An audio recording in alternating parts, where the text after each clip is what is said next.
Bien sûr, le schéma de cohérence territoriale, c'est la colonne vertébrale de la métropole du Grand Paris, comme c'est la colonne vertébrale de toutes les organisations intercommunales. Et ce schéma de cohérence territoriale, il prévoit dans tous les domaines, de l'économie, de l'installation commerciale, des logements, de la construction, de l'aménagement, etc., etc., dans tous les domaines, il prévoit ce qu'il faut faire pendant les 15 ans qui viennent pour un ensemble de 7 600 000 habitants, qui est la métropole du Grand Paris, qui représente 131 villes. C'est-à-dire que c'est un élément déterminant pour l'avenir de notre territoire métropolitain, puisque la métropole, c'est le périmètre de la zone dense, au sein de laquelle les personnes habitent dans des étages, des immeubles, et pour lesquels il faut que l'ensemble des maires se mettent d'accord pour gérer la quotidienneté de ces personnes. Donc ce schéma de cohérence territoriale est essentiel, et il est construit avec les 131 maires, bien entendu.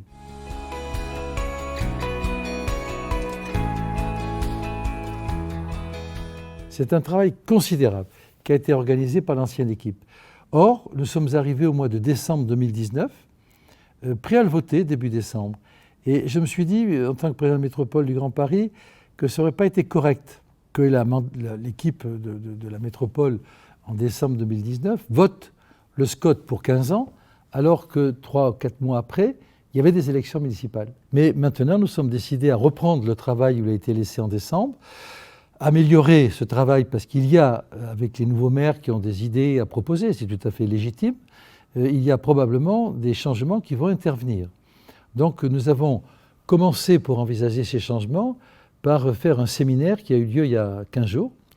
Et ce séminaire a réuni plus de 165 personnes en visioconférence, c'était considérable. J'étais très heureux de voir autant de monde. Et il y avait une 50aine de maires qui étaient présents, ce qui est extrêmement important.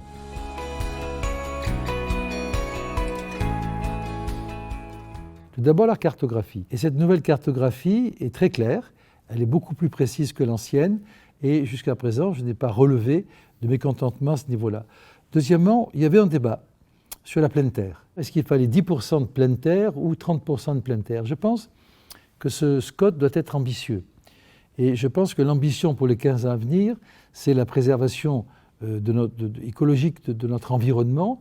Je suis personnellement, et une grande partie des maires de la métropole sont pour 30% de pleine terre, alors qu'au départ, on avait prévu 10%. Il faut être ambitieux.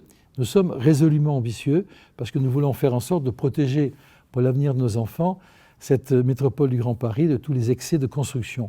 Le problème, c'est que face aux enjeux environnementaux, il ne s'agit pas d'orienter l'expansion urbaine, mais il s'agit de l'arrêter ou de la préciser autrement. C'est-à-dire c'est un refondement de l'évolution de l'urbanisation.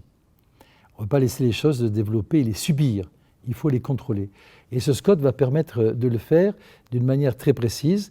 Et le dernier point, c'était l'ensemble des équipements publics qu'il fallait préciser dans le SCOT. Aujourd'hui, nous sommes prêts à poursuivre la discussion que j'ai engagée lors de ce séminaire avec mes collègues maires pour qu'on puisse avancer pour voter ce SCOT, j'espère, puisqu'il n'y a plus grand-chose à faire maintenant, d'ici la fin de l'année 2021.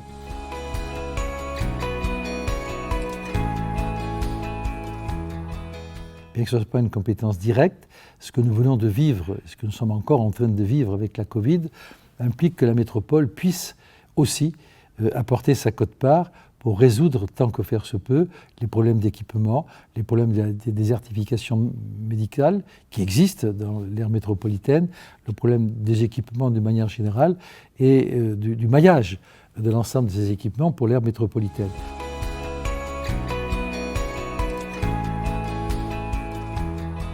Tous ces travaux vont être dirigés par Pierre-Yves Martin, qui est le maire de Livry-Gargan et qui est le conseiller délégué auprès de moi-même, chargé de la mise en œuvre du SCOT.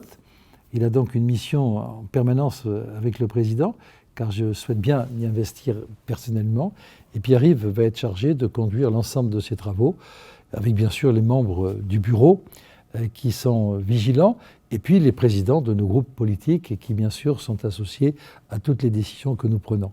Je souhaite que pour cette première étape stratégique de la métropole, qui est la création du schéma de cohérence territoriale. Je souhaite qu'il y ait, pas l'unanimité, c'est pas possible, mais une très très large majorité pour accepter ce schéma, de telle sorte qu'on puisse démontrer à la population, à l'ensemble des élus, aux institutions qui sont nos partenaires et à l'État en tout premier lieu, que la métropole est déterminée, qu'elle est décidée à avancer et qu'elle a réussi à se mettre d'accord sur un schéma de cohérence territoriale pour les 15 ans à venir. C'est un défi important. Je pense que nous sommes parfaitement capables de le relever dans l'intérêt de nos populations et dans l'intérêt des futurs occupants de la métropole du Grand Paris.